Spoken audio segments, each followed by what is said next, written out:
তারা যদি মায়ের খবর না নিতে পারে তারা দেশের খবর কিভাবে নেবে? মা মরিয়া ঘরে পড়ছে গন্ধ হয়ে গেছে। তিনটা সন্তানের বিচার হওয়া দরকার, যেটার যে কি কারণে মাকে এরকম শাস্তি দেয়।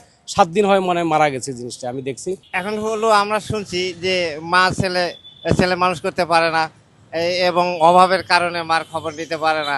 কিন্তু এখানে এই মা যে মারা গেল, এই এই ঈদের দিনে এই এই এই মায়ের খবর তারা নিল না, বা তারা ব্যস্ত। তারা কিসের ব্যস্ত? তারা উচ্চ পদস্থে কর্মকর্তা। তারা যদি মায়ের খবর না নিতে পারে তারা দেশের খবর কিভাবে নেবে?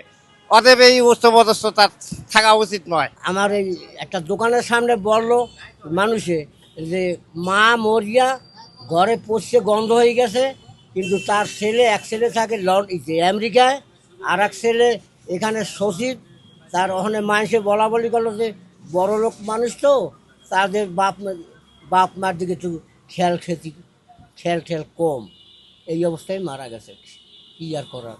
মার সাথে যে আচরণটা করছে বা এটা জঘন্য একটা, মনে করেন যে পৃথিবীর বুকে এরকম ঘটনা যাতে না হয়। ব্যাপারটা হচ্ছে যার মা নাই সে বুঝে যে আসলে মা কি জিনিস। তো আমরা বুঝি, আমরা ছোটোবেলায় মা হারাইছি, অনেক ছোটোবেলায় হারাইছি, প্রায় 30 বছর হয়ে গেছে। এটার কষ্টটা এখনও বুঝি। আল্লাহর রহমতে এখনও তো মোটামুটি স্বাবলম্বী, বউ বাচ্চা নিয়ে ঢাকা শহরে থাকতেছি আলহামদুলিল্লাহ। তো বাড়িতে যাই, যে বাড়ি থেকে আসলাম, মা থাকলে রাস্তা আগে আসতো। মার যে একটা কষ্ট বা এটা আসলে বইলে বোঝানো যাবে না কাকে। তো উনি হয়তো বা অনেক পরিশ্রম করে কষ্ট করে এই সন্তানগুলো মানুষ করছে। একটা বুয়েটের টিচার এবং আর একটা কানাডায় থাকে, আর একটা হচ্ছে সচিব। তো এটা দুর্ভাগ্য, ওনার জীবনে এটা খুবই দুর্ভাগ্য। অবশ্যই এমন সন্তানের বিচার হবে, এটা তো সবাই, আমি না, বাংলার জনগণ সবাই চাইবে যে ওনার বিচার হোক।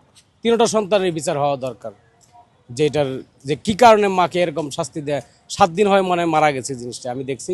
7 দিন ডাস্টবিনের মতো একটা জায়গায় ওনারা হালায় রাখছে, বন্দি জীবন কাটাইছে, মারা গেছে, কেউ খুঁজও না নাই।